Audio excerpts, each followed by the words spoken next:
Olá, sejam todos muito bem-vindos ao Comissões em Ação, o podcast da OAB São Paulo, que recebe presidentes e membros das comissões da nossa Ordem dos Advogados do Brasil, seccional de São Paulo, para tratar justamente dos trabalhos, das ideias e dos projetos que vêm sendo realizados no âmbito da OAB do Estado de São Paulo. Hoje tenho o prazer enorme de receber aqui os representantes da Comissão da Advocacia Trabalhista, o presidente, Dr.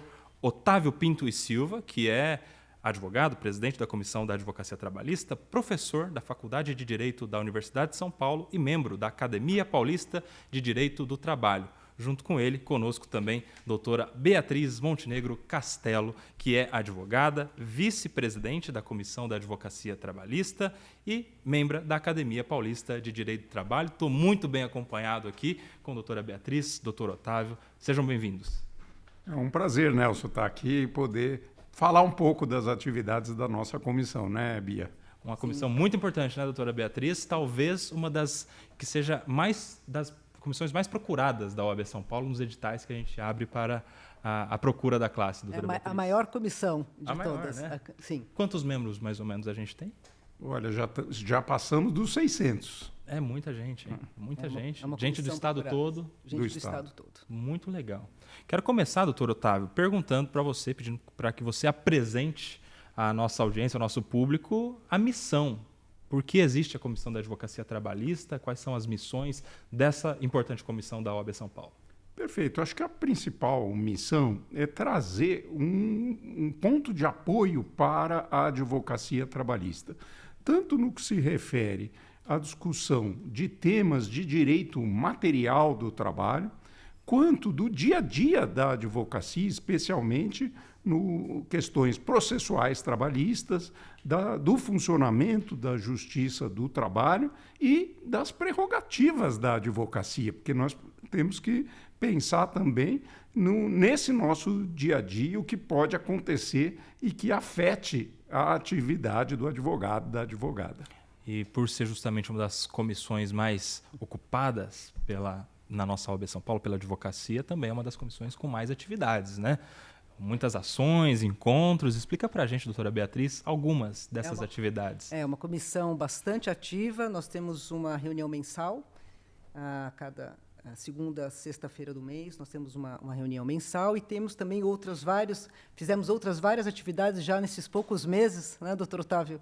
Já tivemos uma audiência pública em conjunto com a Comissão da Advocacia Assalariada e da Advocacia Sindical, sobre o tema 389. Nós tivemos também uma reunião recente sobre os 10 anos da Lei da Doméstica. Tivemos uma reunião mês passado sobre a NR1, as mudanças que a NR1 trará. Nós tivemos também um movimento, o doutor Otávio vai falar aqui melhor do nosso movimento em defesa da competência da Justiça do Trabalho. Tivemos também foi um congresso em conjunto com a Comissão da Advocacia Previdenciária, né? Quer dizer, também sobre temas muito relevantes, em conjunto, que são pontos que tocam a advocacia previdenciária e a trabalhista, o tema de direito previdenciário e temas de trabalho, que muitas vezes tem pontos em comum. Foi bastante interessante, bastante rico. Essa conexão com outras comissões é muito importante também, né? Esse contato com essas outras comissões que conversam com a advocacia trabalhista. Fundamental, eu diria fundamental. Tem sido absolutamente rico. Nós temos aprendido e temos podido dialogar sobre temas que muitas vezes nós nem nos damos conta de que são tão próximos, né, de que conversam, que convergem. É muito rico, tem sido bastante interessante. Muito legal. Doutor Otávio, a doutora Beatriz tocou num ponto interessante que eu quero explorar contigo, que não é um trabalho de agora, é um trabalho que vem, inclusive, da gestão passada, que é um movimento capitaneado aqui no estado de São Paulo pela defesa da competência constitucional da Justiça do Trabalho, que eu gostaria que você explorasse um pouco mais. Perfeito. Aqui, Nelson, eu acho que a questão básica é a discussão que nós estamos enfrentando a respeito de quem é que tem a competência para julgar os conflitos decorrentes da relação de trabalho.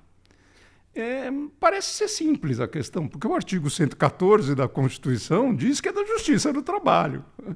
Mas nós fomos surpreendidos no mês de abril com uma decisão do ministro Gilmar Mendes, em que ele suspendeu todos os processos em tramitação no território nacional que tratam da chamada pejotização, ou trocando em miúdos para que os nossos ouvintes aí possam entender melhor.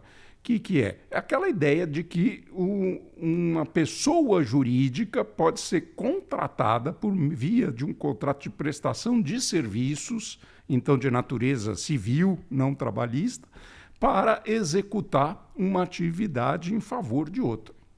Só que, muitas vezes, essas situações vão parar na Justiça do Trabalho com a discussão de que houve uma fraude. Ou seja, houve ali uma simulação de um contrato de prestação de serviços. E o advogado ou a advogada entram com uma reclamação trabalhista usando o artigo 9º da CLT, que diz que é nulo qualquer ato que vise impedir, desvirtuar ou fraudar a aplicação da legislação do trabalho e peça, então, a declaração dessa nulidade e o reconhecimento da existência de um vínculo de emprego, dizendo, olha, não existia aqui um contrato de natureza civil, não. Sim. Existia um contrato de trabalho mascarado, simulado como um contrato de natureza civil.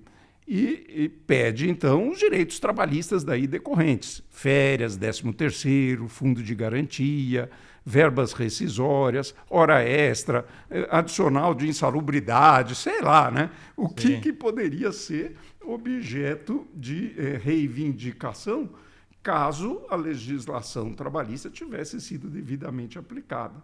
E essa decisão do ministro Gilmar suspendeu todos esses processos, né?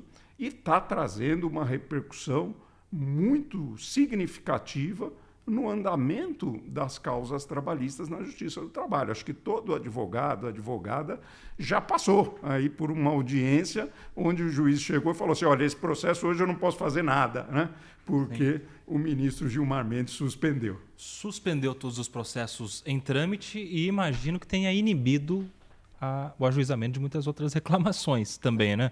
Porque certamente o cidadão se sente desencorajado, imagino, diante dessa repercussão e das possibilidades que podem sair a partir de uma decisão final nesse julgamento. Doutora Beatriz, você acredita que isso enfraquece a força da Justiça do Trabalho e a credibilidade do cidadão mesmo, do jurisdicionado, em uma solução, às vezes em relação a uma fraude, que pode ou não estar existindo e que caberia a um juiz trabalhista decidir? Certamente. Certamente inibe, e mesmo que o advogado insistisse e ingressasse com a ação, muitas vezes acontece, essa ação certamente seria suspensa. Enfim, e acho que é importante talvez retornar, primeiro dizer que nós estamos falando de quase 500 mil ações suspensas, com prejuízos, alguns talvez impossível de contabilizar, como, por exemplo, testemunhas que possam vir a mudar de estado, falecer, né? Então, é verdade. Que é uma questão complicada, porque você precisa produzir a prova. E se você impede, você suspende esses processos, mesmo antes da produção de prova, às vezes você impossibilita que essa prova seja produzida no futuro. Então, os prejuízos são bastante grandes e o que nos surpreende, como disse o doutor Otávio, é que a Constituição Federal deixa bastante claro a quem pertence a competência, né? E talvez seja interessante para nós compreendermos o porquê disso, né? Eu estava outro dia numa mesa de audiência e a cliente não conseguia entender, né, no caso, a autora, por que a ação dela estava sendo suspensa. Então, para o cidadão, muitas vezes é incompreensível, né? É incompreensível. Mas eu acho que teremos que dar alguns passos para trás para que nós possamos explicar para quem está fora do mundo de trabalho o que está acontecendo, né? Por que foi suspenso, né? E acho que isso talvez seja interessante nós darmos alguns passos para trás, para entender, né, o que acontece, o que é esse tema 1389 de suspensão, né? E para isso acho que a gente vai ter que voltar um pouquinho no tempo. Por favor. Posso falar. A ideia aqui é que existe na sistemática do julgamento no Supremo Tribunal Federal a questão da repercussão geral. O que significa isso? Significa que o tribunal pode separar um determinado caso para fazer uma análise e definir que aquilo que for julgado naquele caso terá repercussão para todos os próximos casos semelhantes.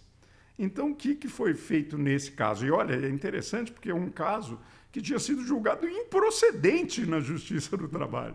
Era um pedido de um trabalhador que pedia o reconhecimento de vínculo e tinha sido julgado já em todas as instâncias da Justiça do Trabalho, até o TST, e o TST tinha julgado improcedente. Aí o ministro Gilmar Mendes disse, olha, como nós julgamos em 2018 a questão da terceirização, e naquele julgamento o Supremo Tribunal Federal reconheceu que são lícitas todas as formas de prestação de serviços, e como hoje continuam a entrar novas ações trabalhistas discutindo a existência ou não de um vínculo de emprego, o Supremo vai parar toda essa discussão para dizer e examinar, neste caso concreto, se é lícita a prestação de serviços via um contrato de natureza civil. Segundo, quem é competente para julgar esse tipo de ação quando há alegação de fraude. E terceiro, de quem é o ônus da prova para debater essas questões. Enquanto o Supremo estiver debatendo isso aqui, neste caso, que terá repercussão geral, os demais aguardam a nossa decisão.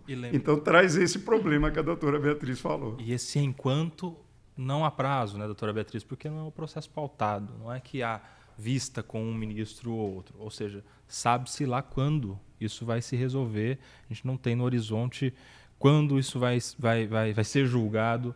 Já há uma discussão sobre esse próprio julgamento. E ainda há também esse outro ponto, que é quando será julgado, devolvendo a tramitação a tantos processos que foram suspensos, né? Não há prazo. De fato, não há prazo. O ministro Gilmar Mendes indicou que seria no segundo semestre, mas também não há como sabermos quando, no começo, no fim, se será de fato no segundo semestre. Não está pautado, de fato.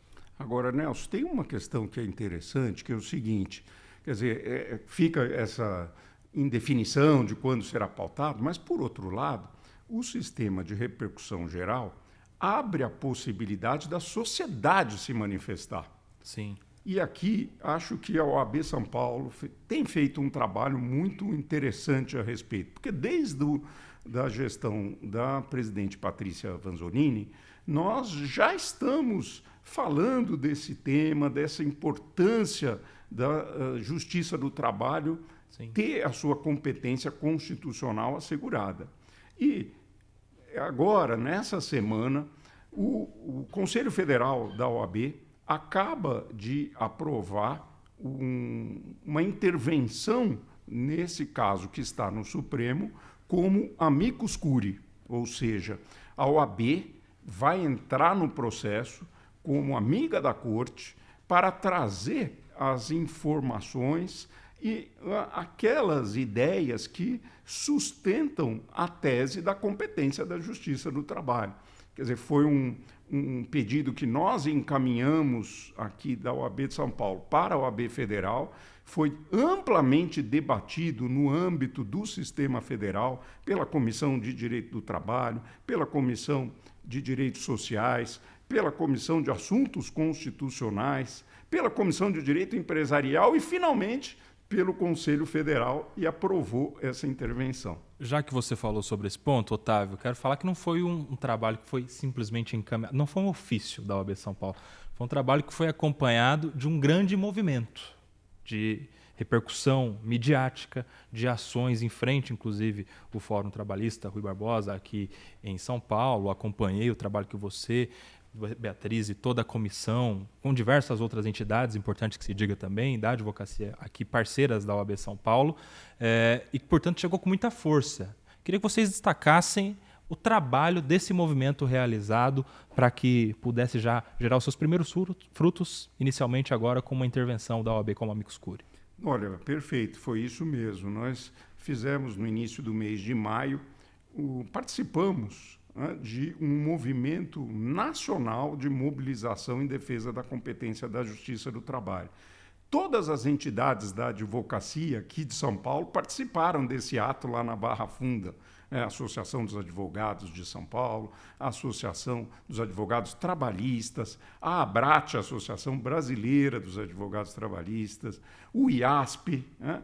E também outras entidades, podemos dizer, co-irmãs da magistratura, a AMATRA, a ANAMATRA, a Associação Nacional dos Procuradores do Trabalho, sindicatos, ou seja, estamos fazendo aquilo, Nelson, que eu acho que é o nosso papel dentro da OAB, suscitar o debate perante a sociedade, né? E acho que foi isso que a gente conseguiu fazer naquele dia, né, Beatriz? Sim, e pela segunda vez.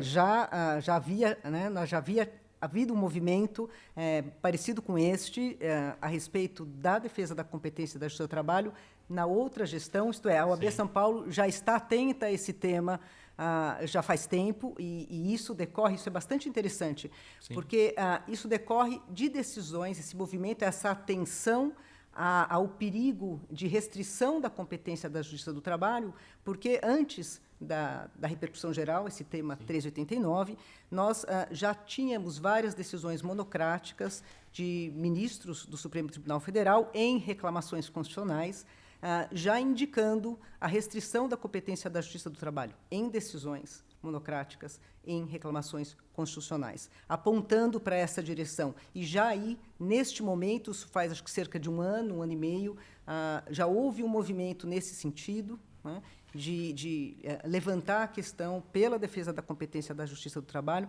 porque isso já vinha aparecendo nas decisões monocráticas. Né? Beatriz, eu queria que você falasse a respeito de como isso tem representado os interesses da advocacia trabalhista, porque a OAB, como entidade de representação da nossa classe, dá voz a os milhares de advogados que pensam exatamente como vocês, que pensam exatamente na manutenção da competência constitucional da Justiça do Trabalho, que pensam na entrega de justiça aos cidadãos, aos jurisdicionados, e parece que esse é um assunto que ecoa, né, nos corredores dos fóruns trabalhistas do Estado de São Paulo todo. Como você tem visto a advocacia trabalhista enxergando este movimento e a atuação da comissão nesse ponto? A ação da comissão é exemplar. Ela está bastante atenta, isso ela vem bastante atenta.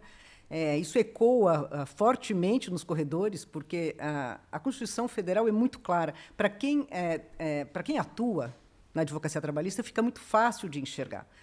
A Constituição Federal diz que compete à Justiça do Trabalho processar e julgar as ações decorrentes das relações de trabalho, não são das relações de emprego, né? E outras decorrentes. Então, isso é muito claro. Né? Então, para o advogado trabalhista, né, a restrição dessa competência é uma agressão, e não é uma agressão somente à advocacia, é uma agressão ao próprio Estado de Direito. Né? É uma preocupação bastante séria. E eu acho que eu acho que o êxito desse movimento é, inclusive, alargar esta denúncia, eu diria assim, para fora dos muros da advocacia trabalhista, que é bastante importante. Sim. Eu acho que isso temos tido êxito, né, doutor Otávio? Por isso que é importante também essa intersecção com outras comissões, inclusive. Não é? Porque, na verdade, eu acho que é preciso um diálogo a respeito. E um diálogo, inclusive, institucional. Sim. Participou, por exemplo, desse debate o próprio presidente do TRT de São Paulo, doutor Valdir Florindo, que fez um belíssimo discurso onde ele mostrou, do TRT2, ele mostrou que está por trás desse debate toda a questão da verdade. Né? Sim. A verdade e o direito. O que é que se esconde por trás de uma pessoa jurídica? Porque é possível ter um contrato de prestação de serviços por uma pessoa jurídica. O direito admite essa forma de prestação de serviço. Desde que por trás de um contrato não haja, de fato, uma relação trabalhista, não é isso?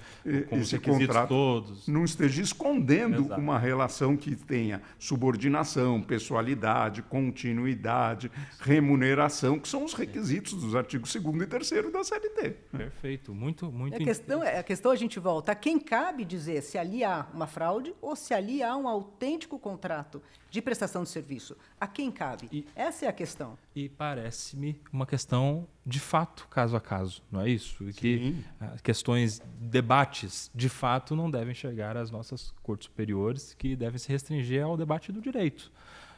Tá certo, professor? Está perfeito, é exatamente isso que a gente aprende na faculdade, né, Nelson? Sim. Quer dizer, as cortes superiores elas vão discutir o direito. Os fatos vão ficar na instância ordinária, né, que vai analisar as provas, documentos, testemunhas, e dali vai tirar uma conclusão jurídica. Existe um princípio importantíssimo no direito do trabalho, que é o princípio da primazia da realidade. Exato. É a realidade que impera. Portanto, é necessário analisar fatos e provas. E é uma realidade em cada caso, não é? É uma realidade em cada caso. Agora, doutora Beatriz, já você começou nos provocando a dar um passo atrás e entender, né, enxergar de maneira panorâmica todo esse debate. Eu me recordo, há algum tempo atrás, eu estava inclusive no plenário do Supremo, quando eles debatiam ali a constitucionalidade ou não, se assim a gente pode dizer, de uma desidratação do orçamento da Justiça do Trabalho. Isso faz já alguns anos, antes desse debate da terceirização até lá de trás. E aqui em São Paulo, a gente encontrou os reflexos de uma diminuição drástica ocorrido há anos atrás na Justiça do Trabalho, que foi uma maneira também de dar mais morosidade a cada processo, de dificultar o acesso à justiça, com o fechamento, inclusive, de algumas varas no interior de São Paulo, fazendo com que cada cidadão precisasse se valer de um fórum regional até mais distante da sua realidade, da sua vivência. Como você enxerga isso também? Que é um desafio que, claro, impacta diretamente o cidadão e, por consequência, a advocacia, mas impacta, inclusive, ao judiciário trabalhista, né? A Justiça do Trabalho vem enfrentando dificuldades, não é de hoje, de fato. Sim. Né? E são muitos os debates, né, doutor Otávio? De vez em quando, de tanto em tanto, nós enfrentamos questões que são questões profundas, né, de diminuição orçamentária, ou, por exemplo, debates lá atrás. Nós tivemos vários debates numa tentativa de restrição não só orçamentária, mas restrição da sua própria, não só competência neste sentido, né? Mas tivemos para trás discussões importantes no Supremo que foram retirando da Justiça do Trabalho competências que são competências constitucionais. Então, não é de hoje, né, doutor Otávio? Não é de hoje, e nós estamos com uma questão que a comissão tem debatido fortemente com a advocacia do interior, que é o projeto Equaliza e Especializa. Esse é um projeto que vem sendo adotado no âmbito do TRT da 15ª região, lá de Campinas, e pega todo o nosso interior, né? E que tem trazido esse problema que você se referiu. Ou seja, a ideia parece ser uma ideia boa, né? De trazer maior especialização para a atuação das secretarias, das varas do trabalho, e equalizar o trabalho desses servidores de maneira a aproveitar melhor os recursos humanos existentes. Só que a gente tem ouvido inúmeras queixas da advocacia. Queixas no sentido de que, por exemplo, a execução trabalhista está muito demorada, que às vezes para conseguir um simples despacho ou um alvará, fica lá o processo parado por meses.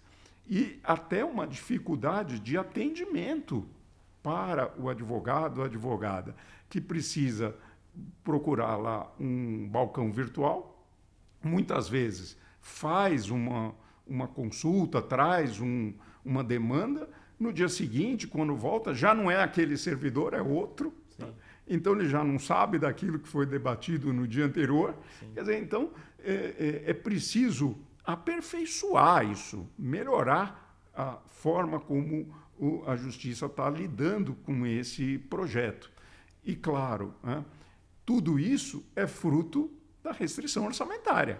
Quer dizer, se você não tem dinheiro para organizar secretarias, para contratar mais servidores, para fazer mais concursos, acaba tendo uma restrição que vai bater na nossa atividade na advocacia e, em última análise, vai bater também no interesse do jurisdicionado. E esse equaliza e especializa, isso é a administração da justiça, isso não é atividade judicante. Ou seja, isso precisa da participação da advocacia na construção de cada decisão a respeito disso, né, Otávio? Exatamente. E da comissão, aí, aqui a comissão justamente da advocacia o sempre lembrado artigo 133 da Constituição, né, Nelson? Exatamente, da indispensabilidade da advocacia. Agora, caminhando aqui para a nossa reta final, infelizmente o tempo é curto para um assunto tão legal aqui, duas pessoas que estão contribuindo tanto para a gente entender melhor a realidade da advocacia trabalhista e as atividades da comissão, eu preciso falar de prerrogativas da advocacia trabalhista. Preciso falar porque é um desafio,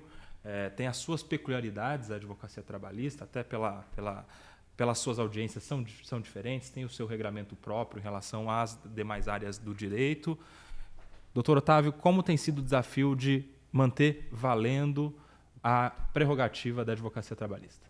Olha, eu acho que a OAB São Paulo tem uma estrutura muito forte na defesa das prerrogativas. E você tocou num ponto que é sensível, porque o processo do trabalho se caracteriza pela realização de audiências, né? Sempre tem audiência. Toda ação trabalhista vai ter uma audiência. Não tem um caso que a gente não vá sentar na frente do juiz. E o momento da audiência, às vezes, pode se transformar num momento tenso, com divergências entre as partes, os advogados e o juiz. Então, é preciso esse olhar atento sobre o que acontece no dia a dia, nos fóruns, na nossa atividade. Não é por aí, Bia? É por aí, doutor Otávio. É um dia a dia, é uma advocacia. A advocacia que tem muita audiência é uma advocacia de litígio, né? Portanto, de confronto. Né? Portanto, ela é mais densa, né? Ela é mais delicada, né? Ela é mais cansativa, inclusive. Né? Então, a atuação da OAB é fundamental. Fundamental. Há, inclusive, uma vice-presidência específica para a advocacia trabalhista dentro da Comissão de Direitos e Prerrogativas, OAB São Paulo, que atende aí, inclusive em regime de plantão, aos milhares de advogados e advogadas trabalhistas no estado de São Paulo. Né? Agora, para fechar, preciso que vocês digam aí como que os advogados e as advogadas podem participar da Comissão da Advocacia Trabalhista, se inscrever para participar das reuniões e acompanhar os próximos passos dessa importante, a mais ocupada comissão aqui da OAB São Paulo. Olha, será muito prazeroso para nós poder contar com mais advogados e mais advogadas que tenham interesse em participar. Então, basta entrar no site da OAB, lá no setor de comissões, e você pedir a sua inscrição. Nós aceitamos novas inscrições periodicamente, podem ingressar mais colegas para participar. E como a doutora Beatriz já nos disse, nós fazemos pelo menos uma reunião ordinária mensal. É sempre na segunda sexta-feira de cada mês, pelo período da manhã, e fazemos, inclusive, de forma híbrida, para que possam aqueles que estão aqui na capital virem à sede da OAB, tomar um cafezinho aqui conosco, participar da reunião, e aqueles que estão fora da capital, pelo interior, no litoral, poderem também acompanhar. E esses temas todos que afligem a advocacia, tanto no direito material quanto no direito processual, são debatidos nessas reuniões. E fica o convite desde já para que quem estiver na capital venha presencialmente. É mais legal presencial. É bem mais legal presencialmente, é bastante mais rico. Então fica aqui um convite, uma provocação, eu diria, para que as pessoas se desloquem. É um local bastante importante de encontro. Então, se possível, venham presencialmente, né, doutor Otávio? Aqui no prédio da Maria Paula. Aqui no prédio da Maria Paula. Nossa sede institucional, Rua Maria Paula, número 35, aqui em São Paulo. Gente, que papo legal, hein? Quero agradecer demais, doutor Otávio Pinto e Silva, doutora Beatriz Montenegro Castelo, presidente e vice da Comissão da Advocacia Trabalhista da OAB São Paulo, uma comissão com centenas de advogados e certamente será também a sua comissão se você tem interesse de participar. Esse foi mais um episódio aqui do nosso podcast Comissões em Ação, esse podcast onde a gente mostra as realizações, as ideias e os trabalhos das comissões da OAB São Paulo, que são o coração da Ordem dos Advogados do Brasil aqui em São Paulo. A gente se vê em mais um episódio. Até mais!